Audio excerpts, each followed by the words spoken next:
Selamat datang di channel Keluarga Pandu, rumah berbagi cerita dan pesan. Halo sahabat keluarga Pandu, bagaimana kabarnya hari ini? Semoga kita selalu diberikan tubuh yang sehat dan selalu dalam perlindungan Tuhan. Selamat bertemu kembali dengan keluarga Pandu di dalam studi Alkitab. Bacaan Alkitab untuk studi Alkitab kita hari ini terambil dari kitab Ulangan pasal 30 ayat 1 sampai dengan 6. Silakan membaca teksnya terlebih dahulu. Kitab Ulangan memang selalu dihubungkan dengan karya Musa. Ulangan 30 ini ditempatkan sebagai bagian dari pidato Musa yang menerangkan berkat dan kutuk Yahweh kepada umatnya berdasarkan pilihan hidup umat atau ketatan umat kepada Yahweh. Ini sejalan dengan pola pikir Deuteronomi bahwa orang diberkati karena hidupnya sesuai dengan kehendak Allah, sedangkan orang yang mengalami kesulitan dalam hidupnya adalah akibat dari ketidaktaatannya kepada Allah. Namun ayat 3 dan 4 secara implisit menyajikan kepada kita konteks dari teks ini. Gambaran kuat tentang konteks teks ini berdasarkan ayat-ayat dalam pasal 30 ini, secara khusus ayat 3 dan 4, menunjukkan bahwa konteksnya adalah umat di masa pembuangan. Pidato Musa ini mengingatkan umat untuk hidup setia dan taat kepada Tuhan, karena hanya cara hidup seperti itulah yang membuat mereka memperoleh berkat Tuhan. Acuan untuk hidup taat seturut dengan kehendak Yahweh adalah kitab Taurat, sebagaimana ditunjukkan di ayat ke-9. Dengan demikian, umat diajak untuk mereformasi relasi umat dengan Yahweh Allah mereka. Reformasi yang berpusat pada kitab Taurat ini mengingatkan kita pada reformasi yang dilakukan oleh Raja Yosia. Kita bisa melihatnya di dalam 2 Raja-Raja pasal 22 dan 23 dan 2 Tawarik 34 dan 35. Teks ini dapat dibagi ke dalam 3 bagian, yaitu bagian pertama ayat 1 dan 2 tentang janji pemulihan untuk umat yang berbalik kepada Tuhan, bagian kedua ayat 3, 4, dan 5 tentang Tuhan membawa pulang umat yang terserak, dan bagian ketiga ayat 6 tentang sunat hati dan kasih kepada Tuhan. Ayat 1 dan 2 sering disebut sebagai protasis atau paparan pembuka dan ditandai biasanya dengan kata apabila, sedangkan ayat 3, 4, dan 5 disebut sebagai apodosis atau akibat dan ditandai biasanya dengan kata maka. Kata haberakah yang diterjemahkan TBLAI dengan berkat dari kata berakah mirip dengan bahasa Arab barokah, dalam perjanjian lama memiliki hubungan erat dengan solidaritas dengan sesama, dan ini bertentangan dengan kutuk yang menghancurkan solidaritas dengan sesama. Jadi orang yang menerima berkat adalah orang yang solider dengan sesama atau dengan komunitasnya, bukan hanya dengan keluarga atau orang-orang terdekatnya. Menjadi orang yang diberkati juga berarti hidup dalam penghargaan kepada sesama manusia dan juga kepada Tuhan. Jadi, jika Israel memilih menjadi orang yang diberkati, berarti mereka memilih hidup dalam solidaritas dengan sesama dan selalu mengekspresikan rasa syukurnya kepada Tuhan. Penggunaan kata hayah di ayat 1 memberi penegasan bahwa berkat dan kutuk itu adalah sebuah konsekuensi pilihan. Alkitab Bahasa Indonesia Sehari-hari atau BIS dengan jelas memperlihatkan bahwa berkat dan kutuk itu pilihan. Jadi umat Israel harus memilih apakah mereka mau memperoleh berkat atau kutuk. Teks bacaan ini hanya berbicara tentang konsekuensi dari memilih berkat, sedangkan konsekuensi dari memilih kutuk baru dijelaskan dalam Ulangan 30 ayat 17 dan 18.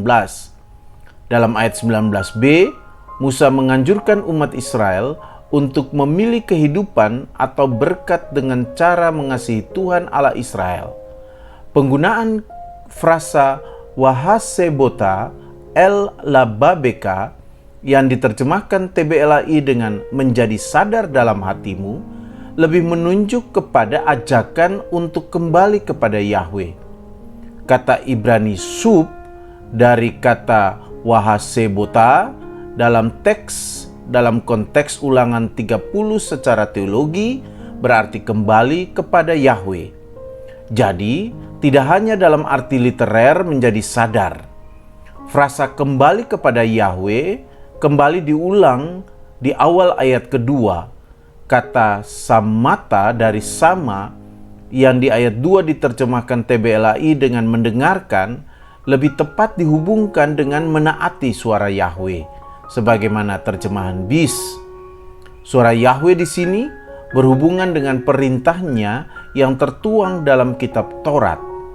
Ayat 8 menghubungkan mendengarkan ini dengan melakukan. Inilah yang dimaksudkan dengan menaati. Ketaatan kepada Yahweh dituntut dari seluruh generasi yang dibahasakan dalam ungkapan engkau dan anak-anakmu. Ketaatan ini adalah juga ketaatan di dalam hati dan jiwa. Teks Perjanjian Lama banyak menghubungkan pertobatan dengan hati. Artinya, pertobatan selalu ditempatkan dalam hati. Pemaknaan ini bisa dilihat kaitannya dengan ayat 6, yaitu sunat hati. Hal ini akan dijelaskan nanti. Jika mencintai Yahweh dengan hati, itu menunjuk kepada intelektual dan akal budi. Mencintai Yahweh dengan nefes, yang diterjemahkan LAI dengan jiwa, menurut Westermann, lebih menekankan intensitas keterlibatan seluruh diri manusia atau berhubungan dengan ekspresi totalitas hidup atau diri manusia dalam mengasihi Allah. Ayat 3 sebagai awal apodosis dan yang mengawali janji pemulihan Yahweh dibuka dengan janji akan dibawa kembali dari tempat penahanan. Ini agak berbeda dengan terjemahan LAI yang tidak secara eksplisit berbicara tentang penahanan. Janji ini memberi kesan bahwa umat saat itu berada di pembuangan dan berkat dari pemulihan relasi umat Israel dengan Yahweh adalah mereka dibawa kembali dari tempat tahanan. Kata syub kembali digunakan di sini, tetapi dalam arti kembali dari tempat penahanan atau pembuangan.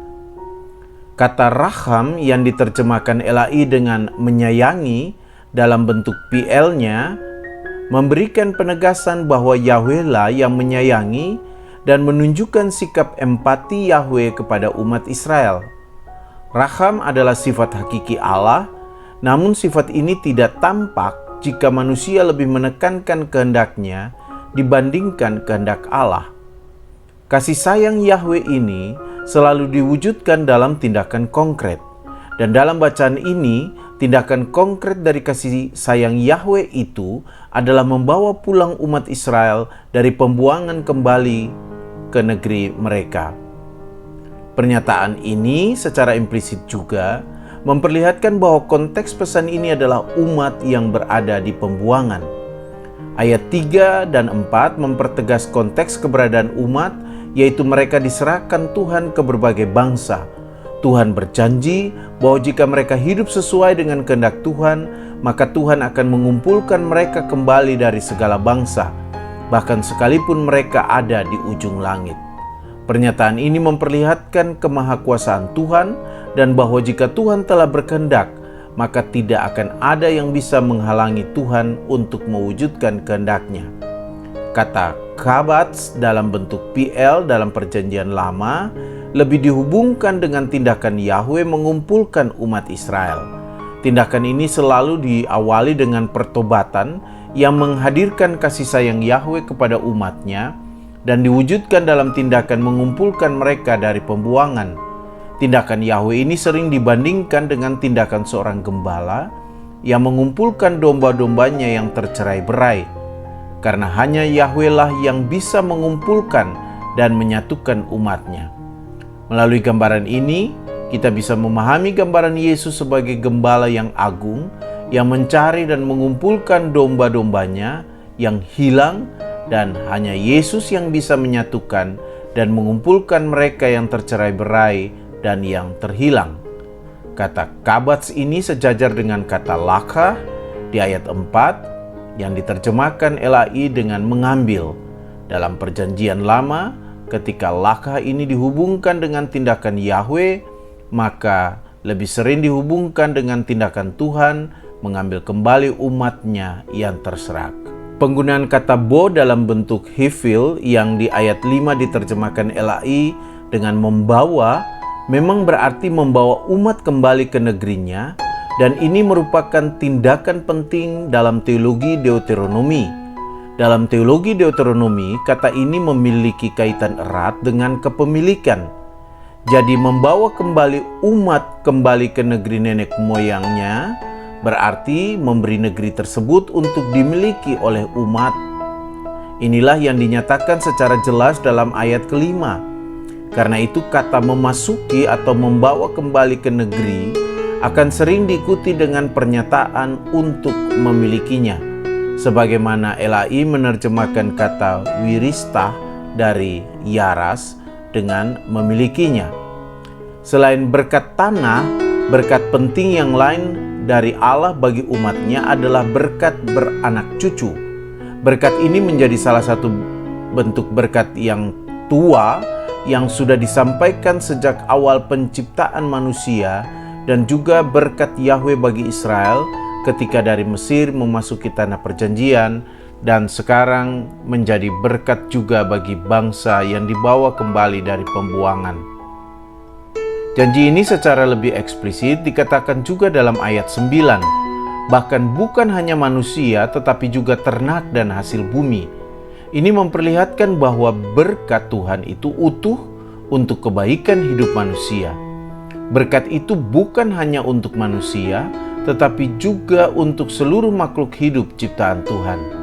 Penggunaan kata yatap yang oleh TBLAI diterjemahkan dengan ia akan berbuat baik kepadamu, atau BIS menerjemahkannya dijadikan lebih makmur, memang menunjuk kepada sesuatu yang dibuat menjadi lebih baik sehingga diingini oleh yang lain. Namun kata yatap dalam bentuk hifil ini lebih menunjukkan sebuah tindakan intervensi dari pihak lain yang membuat sesuatu itu menjadi lebih baik, bukan sebuah proses atau hasil tindakan yang dilakukan sejak atau di masa lalu. Jadi kata yatap ini lebih memperlihatkan tindakan Allah yang dihubungkan dengan karya keselamatan Allah. Tindakan Allah ini sekaligus jaminan bahwa apa yang dilakukan Allah ini akan lebih baik dari waktu sebelumnya. Ini jelas dikatakan dalam ayat 5 bahwa Yahweh akan membuat kehidupan umatnya lebih baik dari kehidupan leluhurnya. Pernyataan ini juga dapat disejajarkan dengan karya keselamatan melalui Yesus Kristus di dalam perjanjian baru, bahwa keselamatan yang diberikan Allah melalui Yesus Kristus membuat hidup kita jauh lebih baik dari waktu sebelumnya. Hati atau dalam bahasa Ibraninya leb selalu berhubungan dengan batin manusia, kemauan, emosi, dan juga intelektual atau yang lebih sering diterjemahkan dengan pikiran. Jadi menyunat hati berarti membuka semua yang berkaitan dengan hati yang jika tetap tertutup maka akan menghalangi umat untuk mendengarkan suara Tuhan dan menaatinya. Ayat 6 dengan tegas mengatakan bahwa hanya dengan membuka hati ini maka umat bisa mengasihi Tuhan Allahnya dengan segenap hati dan dengan segenap jiwa. Hanya dengan menyunat hatinya maka umat bisa hidup dengan taat dan benar di hadapan Allah. Namun dalam teks ini, sunat itu menjadi tindakan Allah. Allah yang menyunat hati umat, sebagaimana sunat di awal sejarah Israel, menjadi bagian dari tanda ikatan perjanjian umat Israel dengan Yahweh. Dalam teks ini, sunat juga dapat dipahami sebagai sebuah ikatan perjanjian baru antara umat dengan Yahweh.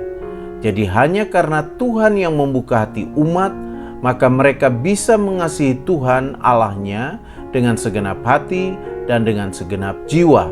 Namun pesan Musa ini memperlihatkan bahwa itu hanya terjadi jika umat memilih berkat dan hidup menaati segala perintah Yahweh.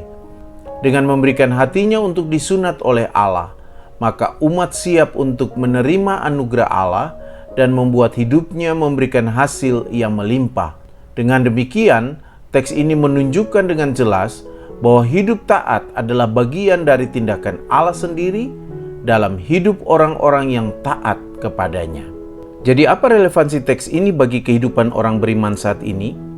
Ada dua pelajaran yang bisa kita ambil dari teks ini. Yang pertama, narasi ini mengingatkan kita bahwa dalam hidup manusia, Manusia selalu diperhadapkan dengan konsekuensi dari setiap pilihan yang dibuatnya. Jika manusia ingin hidupnya diberkati Tuhan dan hidupnya bermanfaat bagi orang lain, maka pilihlah hidup dalam ketaatan dan cinta kasih kepada Allah. Dan inilah cara hidup orang yang diberkati Tuhan, yaitu hidup dalam solidaritas dengan sesama dan bukan hanya untuk dirinya sendiri. Sama seperti Yesus Kristus yang hadir untuk membagi berkat Allah dengan hidup dalam solidaritas dengan umat manusia, khususnya mereka yang menderita. Kedua, orang tidak mungkin menerima anugerah Allah jika dia terus menutup hatinya dari Allah. Untuk itu, hiduplah dalam ketaatan kepada Allah, maka Allah akan terus membuka hati kita untuk bisa menerima setiap anugerah dari Allah. Dan orang yang menerima dan mensyukuri anugerah Allah adalah orang yang membuat hidupnya selalu memberi hasil yang baik dan melimpah dan bisa dibagikan juga kepada orang lain. Ini sejalan juga dengan pelajaran kita yang pertama. Terima kasih, selamat mendalami teks ini.